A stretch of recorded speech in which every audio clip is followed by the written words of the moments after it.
sudah siap untuk lanjut ke materi selanjutnya? Iya, tadi Bu Uswah sudah menerima ya kehadiran kalian dari kelas 9, mungkin dari yang baik reguler maupun yang eksklusif.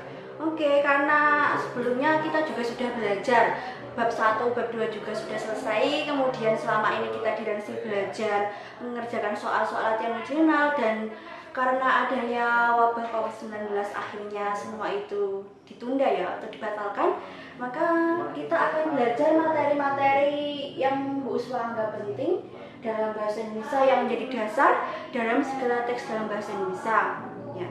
Nanti kita akan belajar menggunakan apa yang sudah Bu Uswah tuliskan di belakang, jadi mohon dipahami dengan pelan-pelan ya, Hilona, Isma, dan lain-lain. Oke, sudah siap? Bu Uswah anggap siap ya, karena kalian tidak mungkin menjawab pertanyaan Bu Uswah sekarang.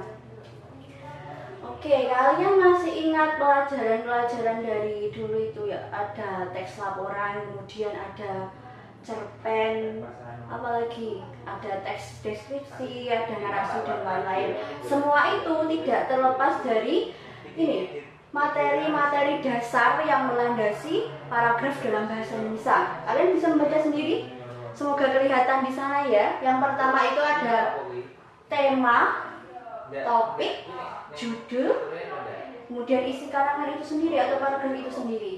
Nanti ada macam-macam ya jenisnya, ada deskripsi itu tadi.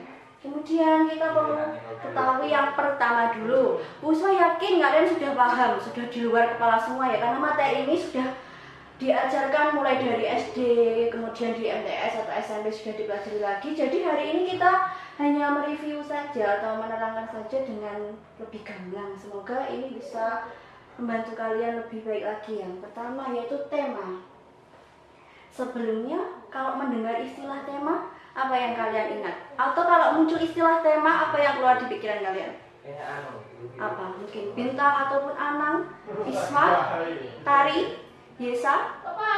Coba Bu Uswah kasih waktu beberapa menit untuk mengingat ya. Oke, 1, 2, 3, 4, 5. Tema itu sendiri merupakan pokok pemikiran, ide pemikiran, gagasan tertentu.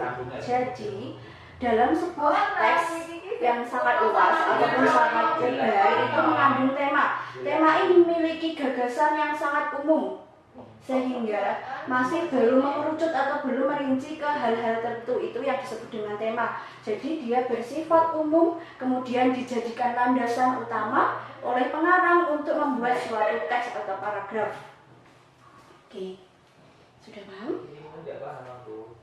Coba nanti ya, sebelum kita lanjut ke pokok berikutnya, kalian munculkan sebuah tema di pikiran kalian masing-masing di rumah ya. Oke. Bu Uswah kasih waktu. Sudah? Oke. Jadi yang perlu kalian ingat, tema ini masih bersifat sangat umum. Nanti contohnya kita bahas di belakangnya. Kita lanjut dulu ke materi selanjutnya.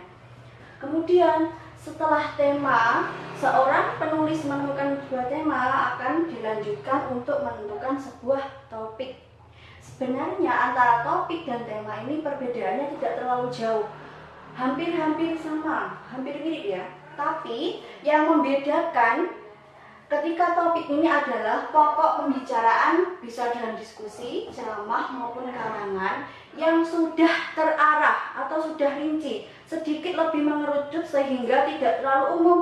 Ketika orang berbicara itu berarti tidak akan terlalu luas, ada batasnya sehingga dia tahu aturan apakah akan ngomong panjang lebar melebar kemana-mana ataupun dibatasi ya. Pembatasan dari tema itu adalah topik.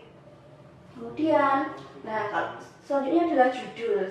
Kalau saran Bu Uswah sendiri, kalau kamu membuat sebuah teks, setelah menemukan topik dan tema, membuat judul itu bisa kamu buat belakangan. Artinya apa? Karena nanti kamu bisa menyesuaikan dengan isi yang kamu sampaikan di dalam paragraf tersebut. Oke, kita bahas ke masalah judul. Oke, tapi sebelumnya nanti ya, jika belum paham masalah tema dan topik, nanti ada waktu sendiri untuk bertanya kepada Bu Uswa. Nanti ada waktunya sendiri setelah materi kalian bertanya. Jadi mungkin jika penjelasannya Bu Uswa kali ini terlalu cepat, nanti kita akan membahas itu atau tanya jawab di bagian yang setelah ditentukan. Kita masuk dulu ke judul. Ingat ya, judul nggak harus ditulis di awal, tapi bisa ditulis di akhir. Kita mulai dulu. Judul itu sendiri merupakan kepala karangan. Ya namanya saja kepala tuh cah, gone mesti ning dhuwur itu teks. Tapi ini ada syarat-syarat tertentu sehingga dia bisa disebut sebagai judul yang baik. Yang pertama itu relevan. Apa itu relevan? Bukan Evan artis ya. Relevan itu sendiri artinya judul yang kamu buat itu harus sesuai dengan isi yang kamu sampaikan dalam teks. Jika tidak sesuai itu tidak bisa dikatakan relevan ya. Oke ya, Tari dan kawan-kawan. Kemudian yang kedua, provokatif. Jangan ini ya, kalau mendengar kata provokatif jangan langsung terpengaruh pada demo mahasiswa atau demo buruh dan lain-lain. Tapi provokatif yang dimaksud di sini artinya sebuah judul itu dia mampu memunculkan sesuatu, mampu memunculkan keinginan dari pembaca untuk memiliki rasa ingin tahu yang besar, kemudian dia bergerak untuk melakukan sesuatu. Itu provokatif. Jadi provokatif itu tidak semata-mata orang memprovokasi orang kemudian diajak demo dan lain-lain, bukan tidak seperti itu. Kemudian singkat ya jelas. Kalau kamu mau judul itu paling tidak beberapa kata atau frasa saja ya, harus singkat, mungkin ya sekitar berapa ya, mungkin 5 kata itu sudah banyak.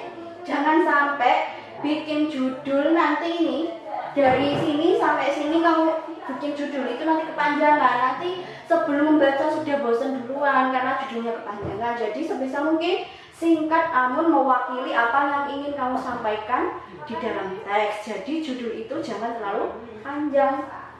Kemudian asli. Hari ini dengan kemajuan teknologi yang semakin canggih, tidak mungkin ini ya, banyak sekali hal-hal yang bisa kamu terima di internet dan lain-lain. Kamu tidak boleh mengambil sesuatu yang sudah dikerjakan oleh orang lain. Artinya judul yang kamu buat, judul yang akan kamu sampaikan itu harus asli dari ide dan pemikiranmu sendiri. Tidak boleh mengambil atau mengcopy paste dari karya orang lain dan lain-lain sebagainya. Nanti oh ya, ada beberapa hal yang Bu Uswa anggap penting juga yang mungkin perlu kalian tahu. Saat menulis judul, kalian tidak boleh memasukkan tanda baca apapun di dalam judul. Serta judul itu biasanya ada beberapa awalnya diawali oleh huruf kapital, kecuali kata hubung itu tidak boleh menggunakan huruf kapital. Ya, itu yang berkaitan dengan judul. Kemudian kalau kita ya mau membuat karangan, paragraf, apa yang akan kita lakukan selanjutnya? Jelas kita ini setelah muncul topik kita akan menemukan paragraf. Setiap paragraf itu dia akan memunculkan ide pokok yang dimiliki oleh masing-masing paragraf. Yang pertama itu ide pokok yang merupakan ide atau gagasan yang menjadi pokok pengembangan dari suatu paragraf. Jadi ide pokok di sini tidak bisa berdiri sendiri. Dia mempunyai pengikut yang disebut dengan ide penjelas atau kalimat penjelas yang terletak mengiringi ide pokok. Biasanya, enggak biasanya, ini pasti ide pokok itu terletak di kalimat utama. Sudah paham kan? Kalian bisa menentukan nanti ada deduktif dan induktif dan campuran. Ada yang di awal, di akhir, ataupun di awal dan di akhir. Tinggal nanti tergantung paragraf yang kita buat, paragraf yang kalian temui di soal maupun di bacaan tertentu.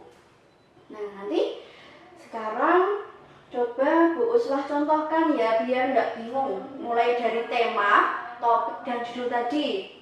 Karena di sini ini ya boleh kalian dengarkan baik-baik saja ya, karena tidak bisa menulis lagi di sini. Nanti kalau Bu Uswah nulis di sini nanti ada iklan, ada mukanya Bu Uswah, kalian nggak suka lagi. Oke nanti, jadi kalian dengarkan baik-baik. Misal contoh dari Bu Uswah misalnya tema, karena tema itu masih bersifat sangat umum. Misalnya kayak gini, wabah COVID-19 itu bisa kamu jadikan sebagai tema. Artinya wabah COVID-19 itu masih sangat umum. Nanti bisa kamu kembangkan, misalnya mulai dari penyebabnya, lokasi awal, kemudian penanganan dan lain-lain, itu masih kamu bisa kembangkan lagi. Tema ini masih sangat umum. Kemudian dari tema, contoh ya, tema tadi dari wabah COVID-19, dari tema itu bisa kamu ambil beberapa topik. Misalnya di sini Bu Uswah mengambil topik penanganan wabah COVID-19.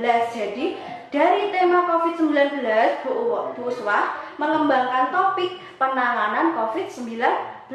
Oke, sampai sini mungkin bisa dipahami ya. Kalau nanti tidak paham bisa tanya di sesi diskusi ya. Oke, itu tema sudah, topik sudah. Sekarang kita mencoba membuat judul dari topik penanganan COVID-19.